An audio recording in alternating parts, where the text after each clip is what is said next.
Шедуламас.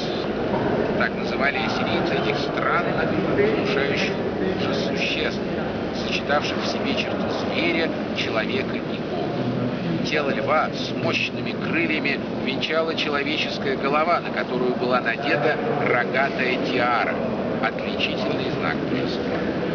Фигуры стражи должны были охранять вход в царский дворец и с помощью магии защищать своего господина и придворную знать от всего дурного.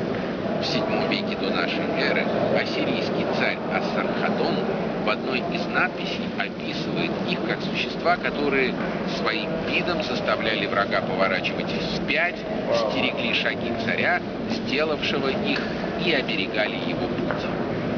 Здесь вы видите гипсовые копии скульптур Стражей Ворот, сделанные из оригиналов, хранящихся в Британском музее Лондона.